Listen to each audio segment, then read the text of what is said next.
Hi everyone, my name is Danny. Welcome to Danny's Corner. Today I want to talk to you about a true crime case, and I don't bring these because obviously they don't have anything to do with the things I talk about, but sometimes I do find surprises on the net, and well, this is one of them. Let me give you the backstory. A minor, let's just put it like that, was accused and then convicted of unaliving a 64-year-old while she was asleep. She awoke in the middle of the attack. She tried to fight back, but unfortunately, she didn't make it. This happened in Ohio, by the way. For some time, the brother of the victim was being accused, and this lasted for some days until, well, there was no lead anymore for him to keep on investigating him. So what they started doing is investigators started to go around the community and collecting samples to see, well, who was it? And so they started going, knocking at people's houses, and people said, well, this person has no one that may try to harm her. Until one day they knocked at someone's house, and it turns out to be the mother of two twins. The one I'm going to focus on, his name is Levi Cart. He has another twin. He has another brother, and here's where it gets interesting. That night when the lady was attacked, it turns out that this 13-year-old was also out. And the lady did fight back. Now, the people, the family does have a cat. And so to create some sort of a story, what he said to the family is, hey, that cat attacked me. And so the family believed him, including the brother, and, well, there goes the story. So when the police knocked, the mom answered the door, and what do you think happened? Mom starts telling the police basically irrelevant information. Oh, well, my son was attacked by the cat. Meanwhile, both boys are playing upstairs. Here's where it gets wild. I'll skip through the majority of this, but after both kids were interrogated, nothing came of it. One looked nervous more than the other one. A few days went by, and they finally took him to the police station, although, again, there was a bit of resistance. And there was also some foul play when it came to the way detectives did their investigation, as the minors were questioned without any supervision. There were no lawyers. The parents were not allowed to be with them. They were placed in separate rooms. But anyway, as the evidence began to grow, as they found a watch, and obviously they discovered days earlier the marks that the kid had on his face, thanks to the DNA evidence, they were able to trace that the scratches did belong not to the cat, but to the woman who had tried to defend herself. One of the things that caught my attention, though, about this case was the following thing. The person who was accused and then convicted had CP. CP, for those of you who do not know, is cerebral palsy. As you may know, or probably I have not talked about it a lot on this channel. I talk more about my disabilities on my Spanish channel. But I do happen to have cerebral palsy. It's one of those things that lives with you and you have to cope with it. And depending on the severity or level of CP that you have, it can be very hard to live with, especially as you get older. So as they were interrogating him, these people were aware, hey, this person has CP. Now, let me be clear about this. When officers or anyone is talking to you, a person with a disability isn't one to call attention. In other words, we don't stand out. People usually think, oh, this person needs help. A lot of people try to infantilize us as if we can't do anything wrong. There are two extremes. Either we are angels that were sent here to help humanity, or we are evil people that don't deserve any sympathy, and we should be taken care of. Let's just put it that way. But anyway, so obviously some doubt started to creep into the detective minds. Well, this person has this disability, which is CP. How was he able to do this on his own? His brother must have helped. But after again reviewing the evidence, they did come to the conclusion that it was all on his own. I think one of the things that we as a society forget, and this is where I do want to focus this video, is the following. People don't understand that just because a person has a disability, whatever that may be, doesn't mean that a person is not capable of doing bad things. As I said earlier, a lot of people infantilize us. They think that we are not going to be able to do X, Y, and Z. Just ask RFK Jr., who thinks that people with autism are never going to play baseball.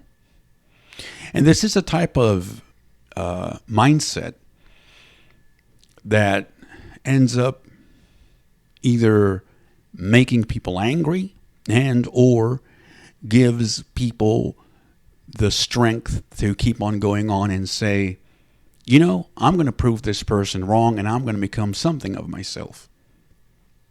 So let me give you just a few things about CP and how this person could have done this. The first thing is people with CP get tired easily. And he says, well, I need a shower chair to take a shower because I can't stand for too long.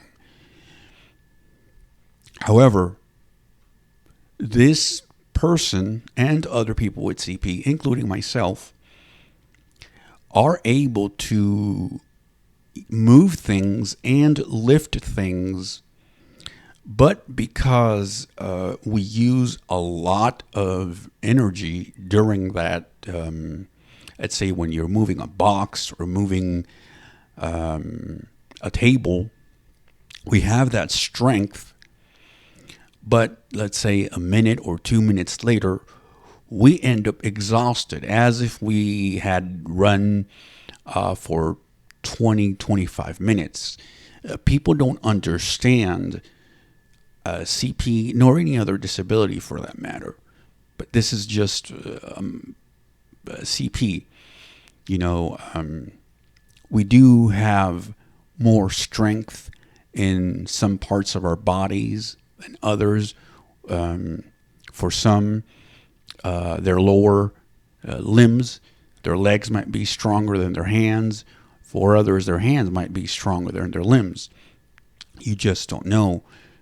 For others, depending on the severity of their CP, all four limbs may be weak and they may need more help. It just depends, as I said. In this case, because nobody thought that this person could have done this, he was almost not caught. Here's the other thing that a lot of people do not see. Because these crimes, you don't suspect, well, how can a person with a disability, like CP in this matter, in this case, you're not going to find them a lot. It's going to be more common that an able-bodied person might commit a crime, but not a person with a disability. How are we going to keep them in prison? Are prisons equipped to handle people with disabilities? And I really don't know how to answer that. I have not investigated that. But it would be interesting to know if they're just as poorly designed as a lot of things out here are poorly designed for people with disabilities. So yeah, it hit me home because, again, people with CP are able to do really evil things, such as what this guy did to the 64-year-old. And the other thing, too, is we need to look at, for example, what caused this to take place. With this, I don't want to say, let's give this guy a chance. But I think a lot of people forget that people that do this, all of this is for a reason. Obviously, he should be in prison, but there's a reason behind everything.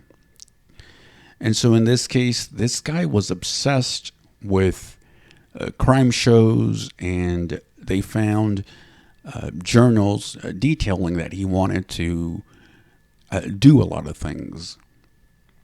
So my question is, where were the parents? Especially when it comes to a person with a disability. No, that doesn't mean that we need, as I said before, special treatment. No, but if you know that a person has CP, for example, you need to clean the room. He's going to need help with some other things. And how are you not going to know that somebody has a journal? Or how are you not going to know, for example, now this is for everyone, that your kid is watching a show that features something that a child shouldn't be watching, like true crime, for example, and is obsessing over that stuff. when this becomes normalized in a family, it should be worrisome for any parent. So I don't know. It's one of those things that you might ask yourself. And when I heard this case, thanks to Doctor Insanity, I will link the link down in the comments so you could see the full story. But what I caught myself thinking after I heard the case was this. I think there was some trauma going on. Now, again, this is just my. This is not within the case or anything. It's just me thinking out loud. There must have been some sort of trauma going on. Remember that people who have disabilities a lot of the time get made fun of. They get insulted in one way or another. And either because of the sheltering is when either mom or dad don't let the kid socialize as much as, let's say, somebody who doesn't have a disability, they end up resenting other people. Who are those people? Those are sighted people. And so when you start consuming things like true crime, that can be one of those things that your mind can go to dark places. And now, again, with this, I'm not saying that every person who has a disability goes this route. No, I'm saying that if people with disabilities are experiencing some sort of episode where they are feeling down, depressed, they're obviously going to hide it. Some very well, some not so well. But the fact of the matter here is maybe there were some signs and the parents just didn't see it. And that's the thing. As a person with a disability, I can tell you that parents and society overall, as I said before, overlook what a person with a disability feels, and our opinion really doesn't matter to the overall population. So at the end of the day, we feel excluded. Now imagine for a teenager. Again, this is speculation, as I said before. For a teenager, or maybe this has been happening for a few years now, perhaps he was not able to join any games, or he was not able to participate in other things. And so he went to these dark places that he shouldn't have. And again, without the supervision of parents, I must always say this, without the supervision of parents, teachers, without a proper psychologist and stuff like that, which I think when it comes to people with disabilities, the first thing that should be available for every person who has a disability and who's growing up, it should be readily accessible.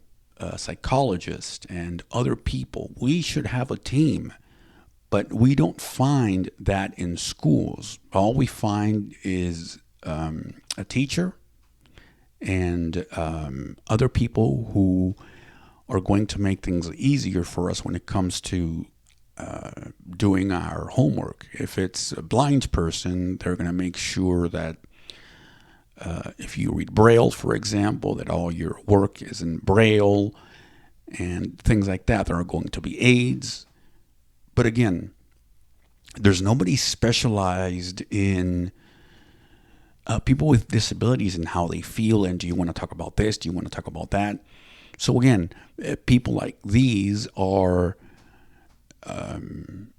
resort to journals, which I'm not saying they're bad. They're not. But when you, as a society, let's say, don't know what a person with a disability is thinking because you don't want to talk to them. This person obviously is going to need some way of putting his thoughts out to the world. And what is that going to be? It's going to be through a journal. So here's the thing, folks, and what I want to leave you with. Do not think for a second that people with disabilities are harmless. They're just like any other person. They can be people that are as sweet as any other person, or they can be people who can be vengeful. They can be hurt. They can act impulsively. You name it. But I think in the United States, we tend to put people into categories.